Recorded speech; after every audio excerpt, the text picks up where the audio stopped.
President and CEO at the Iowa Lakes Corridor Development Corporation. Today we're touring Moveero. We're kicking off Manufacturing Week to really celebrate all the different manufacturing throughout the corridor region, and certainly to celebrate those investments and projects that are being made as well. So let's start by talking a little bit about this year's project, which has been pretty exciting. A lot of changes here at Moveero.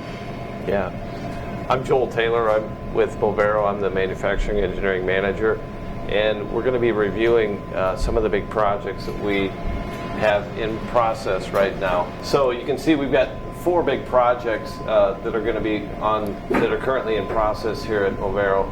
We've got a large ag weld cell here in the Estherville plant that we started in June, and it's going to be complete here in November. The powder coat Armstrong powder coat project, which is starting in November this year and will finish in July of 2023. The Estherville powder coat project, which is going to be starting in July of 2023 and finishing in December of 2023. And then the Armstrong hub and spindle growth project, which is going to be starting in January of 2023 and finishing in September. The total of those investments is over $9.6 million. So a lot of investment here really to bring up capacity, improve quality, really improve the processes here at our plant. Okay, and how many employees approximately at the 2 facilities? I believe there's about 260. Okay, that's great. The first CapEx that we were going to be discussing would be the large ag weld cell. This CapEx is being invested on for both safety and capacity. We handle a lot of heavy wheels and discs here in making our wheels, and as a result we're going to be using robotics to try and improve the handling. We're also going to improve capacity by being able to weld faster. So those 2 improvements are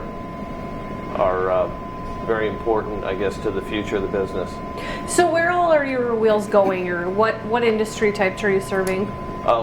We serve the big 3, John Deere, AGCO, CNH. We also do some construction equipment for John Deere. Okay, very good. In terms of powder coat, currently some of our other facilities here in the Moveero group already have powder coating, and our customers are asking for it. So we're going to be installing powder coat here in the Armstrong and Estherville facilities so that we can bring our paint process really up to the level our customers want.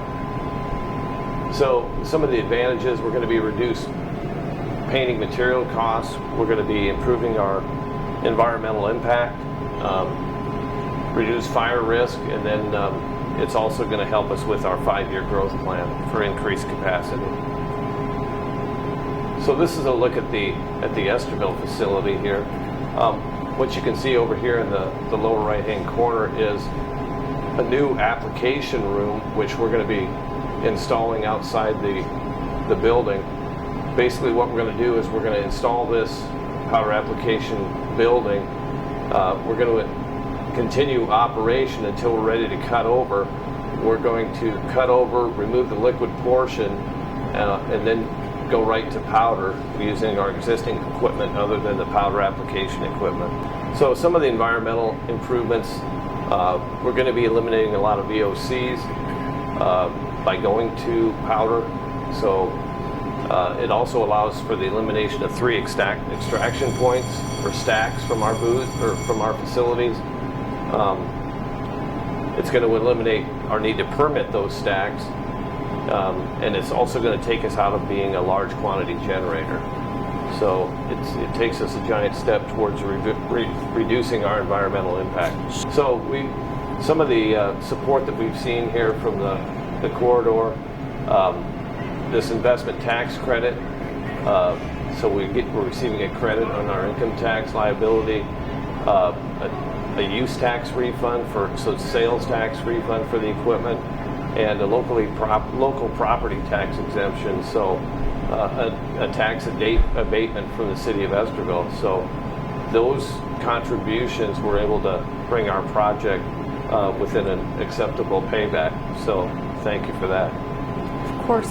You know, one of the things that we love to do at the corridor is we just love to learn and help to grow our existing businesses. And in every conversation, we're hearing different things. So yours was one of the first projects I got to work with as the president and CEO at the corridor. And to me, it was amazing just at the speed at which we were able to put that together. And I think sometimes that can be underestimated.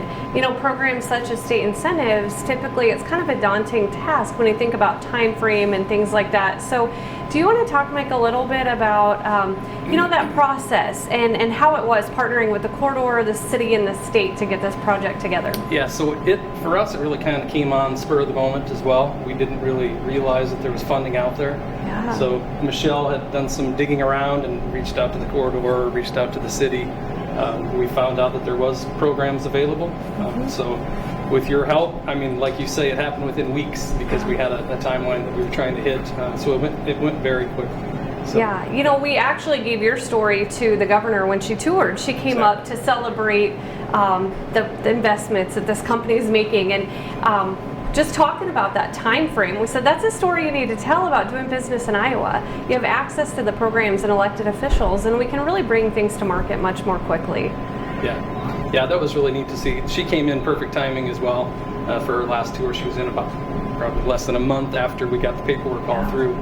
So it was neat for her to be able to see that, to see where the investment was going, to see some of the things that we were working on. And I think she was happy for that. So how is this going to change production or productivity with when you start talking about robotics and AI and things like that? How does it change your team and your team makeup? So the biggest benefit for us was looking at growth. We needed to find ways that we could respond to customers more quickly. You know, we're in the ag market. Everybody knows the ag market is a bit cyclical, so we need to be able to fluctuate with that. Obviously, the challenges that everybody's been having with bringing people on over the last couple of years has hit us as well.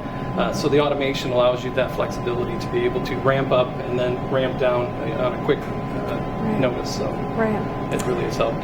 And then as far as the overall advantage for output, we're planning on, at least for what you guys toured today in the Estherville facility, that weld cell is going to double the capability coming out of this plant in particular. That's amazing. I think my final question here before I let you go, where are your products going?